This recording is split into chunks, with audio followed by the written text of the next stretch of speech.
in Hope Cove. David just found out is my husband, that he's a fisherman. I came to Hope Cove in 1985 with my family and children, initially as a holiday home. I lived in Bristol at the time, and eventually I split up from my then partner, and about 5 years later I got to know Dave. That's the background. But before that, I had started talking to Eric Jarvis, who was the person who taught David's fishing, but taught me how to make the Hope Cove pot. So he was quite elderly by then, was not really fishing anymore, but would stand around on the quayside talking to people. So he said to me one day, well, if you can get some willow, I'll show you how to do it. I hadn't done any basket making at that time. This was in 1990.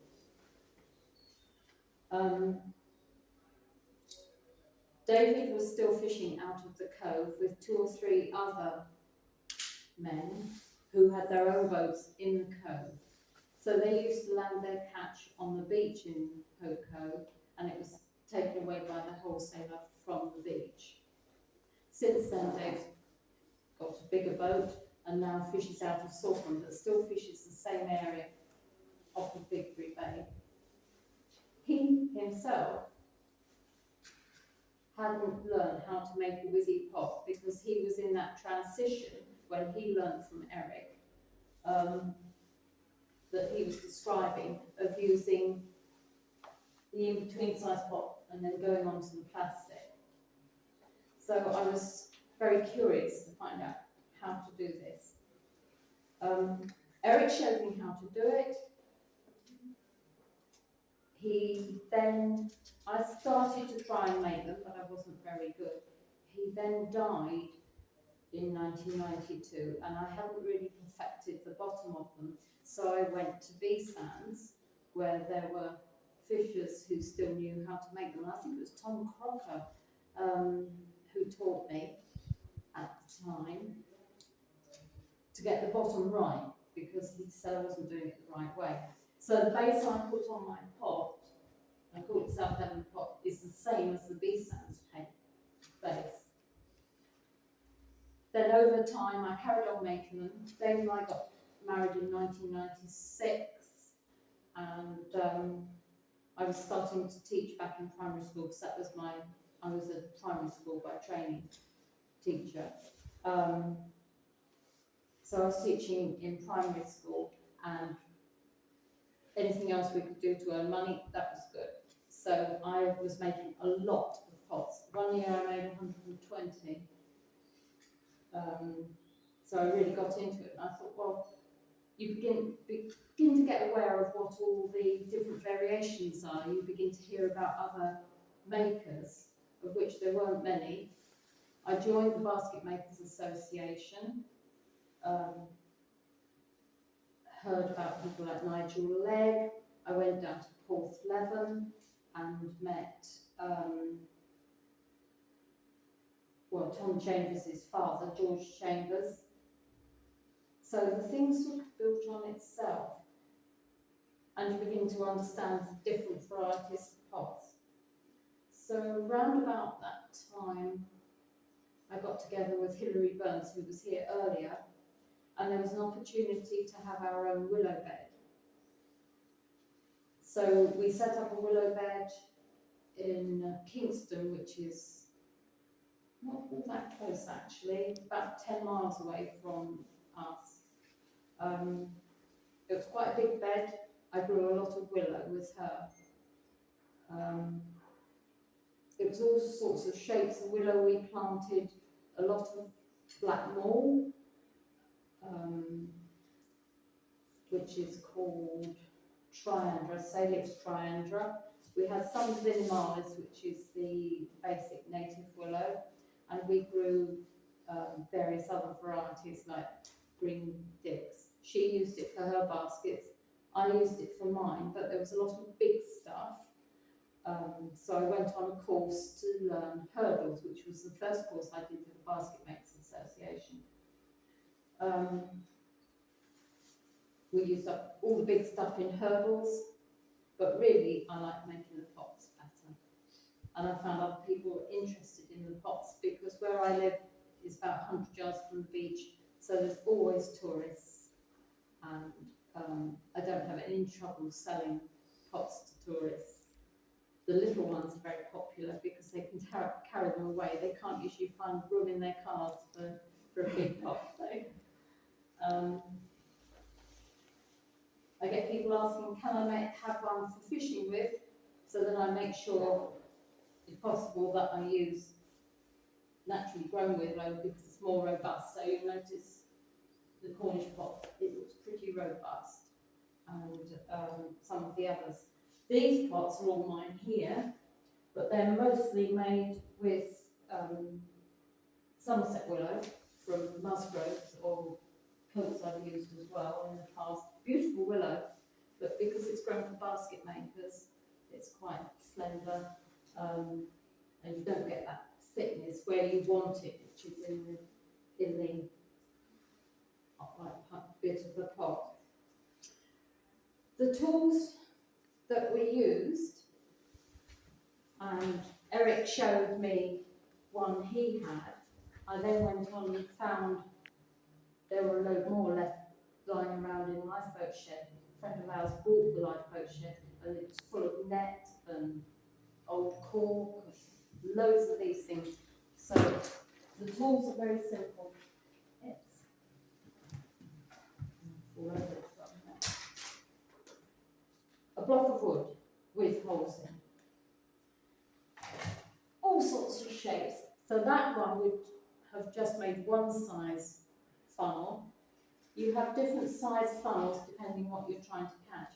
If you're catching lobsters, a smaller funnel is better because they don't escape quite so easily. Crabs and lobsters could get out of these and will only stay in while there's food in there, otherwise they'll find their way out. But so it makes sense to have a slightly smaller funnel if you're targeting lobsters. And you'll see that the Cornish, because the Cornish pots were mostly targeting lobsters more, because the fishery around Cornwall, the value catch is lobsters. Yes, they catch crab, but the value catch is lobsters. The funnels tend to be smaller. So there's always a relationship between why something's like it is.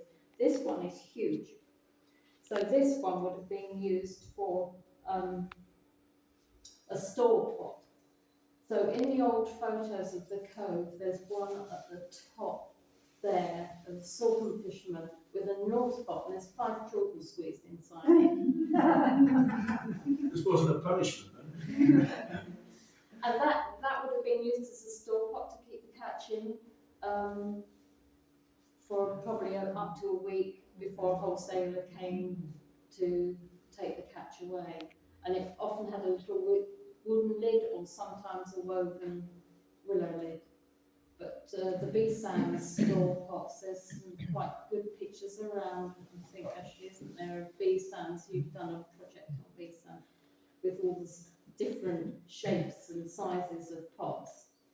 So the normal size of pot for fishing is about that, because you can see that's comparable to the modern size pot. But the big store pots were huge. They were like that. So all you needed was a piece of wood with holes. This one, it's just got one circle of holes, but on the other side there's little teeny weeny ones. So that might have been used for this transition stage where they put the wires on, and of course you wouldn't want big holes for the wires. This one also has got little small holes. So this one was probably used for the transition stage at some point, not just used for a willow pot, but the next stage on. This one we found in the lifeboat shed, but it looks fairly new, but it's not. I mean, it's 40, 50 years old. It looks like a piece of mahogany, maybe something hardwood. It was whatever was left over from boat building or making other things. But robust wood like elm or, I haven't come across many oak ones actually, that might be oak. I'm not an expert on the grains of wood, it's hard to see, there's so much woodworm in that. So you start with that, it's called a mule, and the funnel is made first. So I make the funnel on my lap, actually. It's made with a paired weave.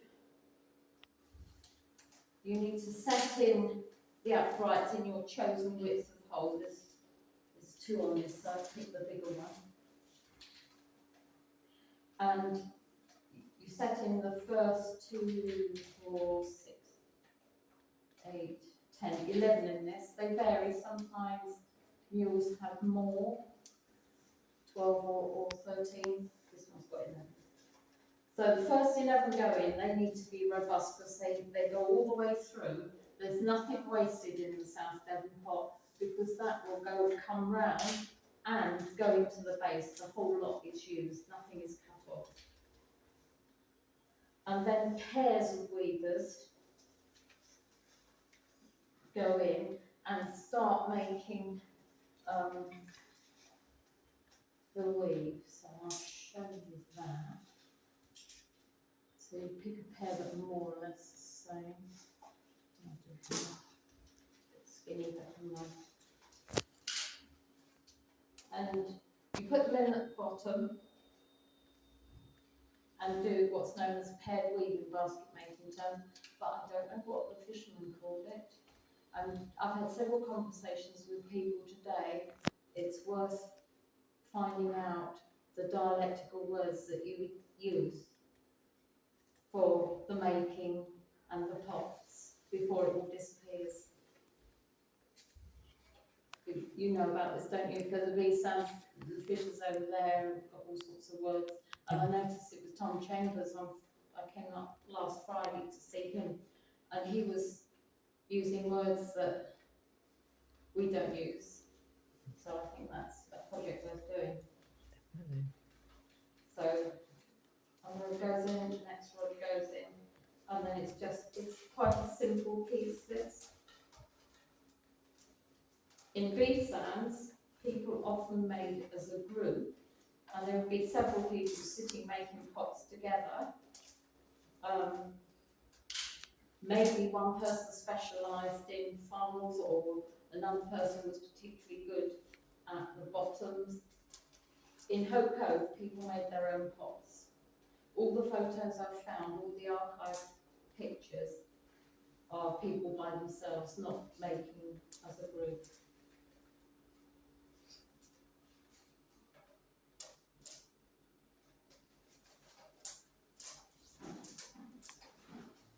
So,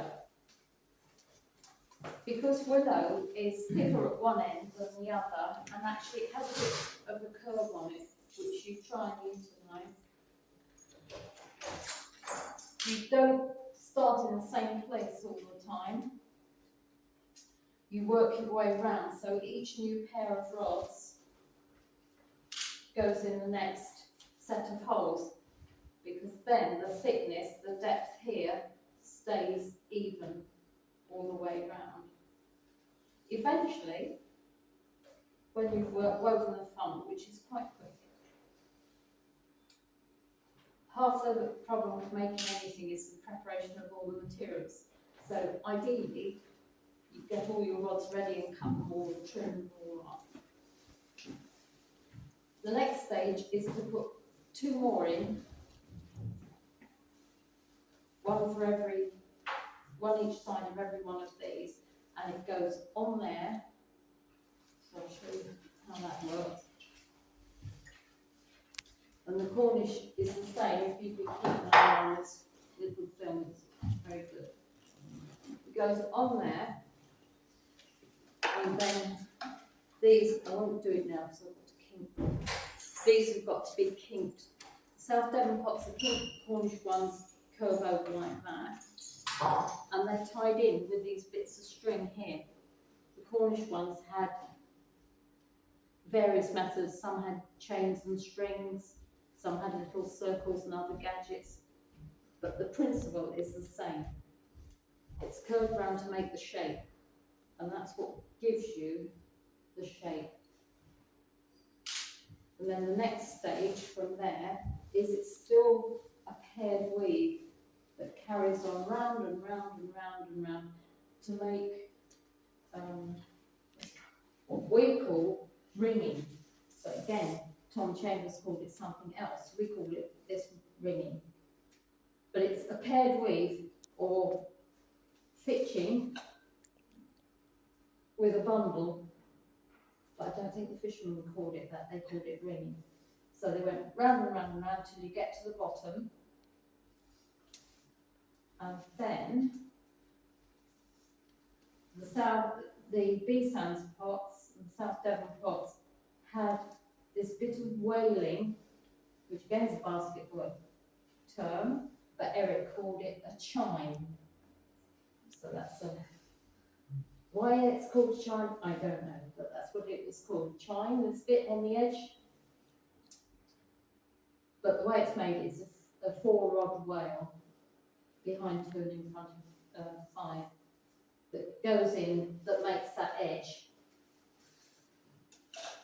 Then all these standards are turned over and turned in, and the paired weave carries around, but with big bundles this time, going round and round and round and round till you get to the middle.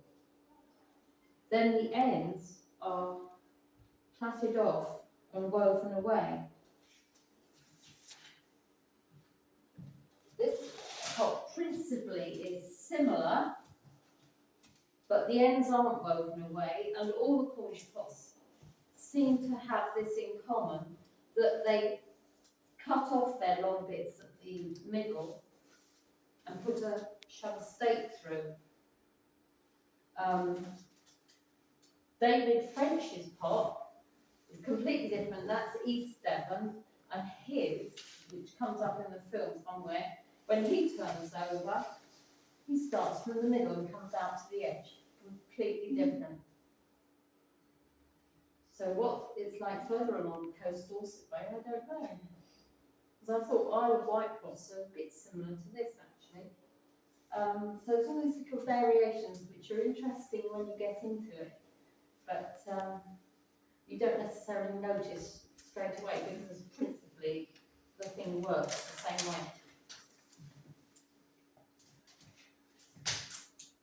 This, you can see this, Tom said was called a pigeon's breast because it's curved like a pigeon's breast. And they join their first 2 weavers in like that and come out and round before doing basically the same thing as I do here. Whereas the Devon pot, they were joined in at the top, it was kinked over, and then you make the bundle and go round and round. There's a lot of variation between different makers, but following the same principle. So in my proposed photos, there's people who are really scruffy and just stuff them in any old how, but it works. And there's others who put 4 rods in instead of 3. And the reason they do that is because you have to keep adding extras for this pot because it comes outwards, and the B Sands pots particularly, some came out a long way. So they're called creases, which I guess is short for increases. And every 3rd one, you put an extra one in each time. Some makers put that first extra one in right at the beginning and ran it alongside. But that's a particular idiosyncrasy, like Dave's way of doing his roping. Here, you can see there's a few increases, but actually the shape goes basically straight down. There's 1 set, I think, goes in. There's 3 sets going in here. I put in a set after the first round, another set, and then a few more in the bottom ring just to even up the shape. This funnel, because the skewers had to go into the funnel, you needed to have a tie to stop the weave being pushed off the bottom of the funnel. So South Devon pots, the ties were always willow. The whole thing is willow, nothing else. A lot of the Cornish pots, this one's got pieces of wire. Tom's had string, didn't it? And everywhere in Cornwall seems to use string, but the Devon pots seem to use a strip of willow. Again, I guess it's what worked for them.